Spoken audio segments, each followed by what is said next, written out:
વિખેરાઈ જશે ઇન્ડિયા ગઠબંધન। મમતા, અખિલેશ, તેજસ્વી બાદ હવે અબ્દુલ્લાના પણ સૂર બદલાયા। છેલ્લા થોડા સમયમાં કોંગ્રેસના નેતૃત્વ હેઠળ વિપક્ષ ગઠબંધન ઇન્ડિયાના નેતાઓ વચ્ચે ખટરાટ ચાલી રહ્યો છે। મમતા બેનર્જી, અખિલેશ યાદવ અને તેજસ્વી યાદવ બાદ જમ્મુ કાશ્મીરના મુખ્યમંત્રી ઉમર અબ્દુલ્લા પણ નારાજગી ઠાલતા જોવા મળ્યા છે।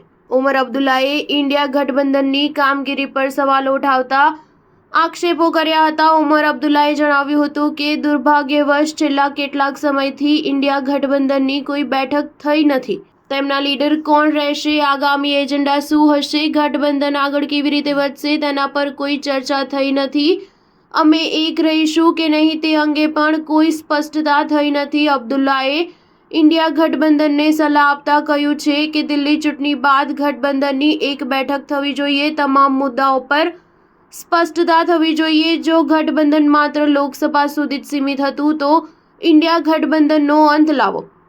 તેને વિધાનસભામાં પણ જાળવી રાખવું હોય તો સાથે મળીને કામ કરવું પડશે। બિહારના પૂર્વ નાયબ મુખ્યમંત્રી તેજસ્વી યાદવે પણ અગાઉ ઇન્ડિયા ગઠબંધન છોડો ફાળવાના જણાવ્યું હતું કે અગાઉથી જ નિશ્ચિત હતું કે ઇન્ડિયા ગઠબંધન લોકસભા માટે છે। જો બિહારની વાત કરીએ તો અહીં અમે શરૂઆતથી આગળ છીએ। સમાજવાદી પાર્ટીના નેતા અખિલેશ યાદવ લોકસભા ચૂંટણી બાદ સતત ઇન્ડિયા ગઠબંધન પર આકરા પ્રહારો કરતા આવ્યા છે। તેમાં ખાસ કરીને વિપક્ષ કોંગ્રેસ પ્રત્યે નારાજગી પણ વ્યક્ત કરી છે। તેમણે કહ્યું હતું કે અમે દિલ્હીના લોકો સાથે ભેદભાવ થતા જોયો છે। અરવિંદ કેજરીવાલને હું શુભેચ્છાઓ પાઠવું છું। મને વિશ્વાસ છે કે દિલ્હીની માતાઓ અને બહેનો દિલ્હીના લાલને ફરીથી સત્તા પર આવવાની તક આપશે।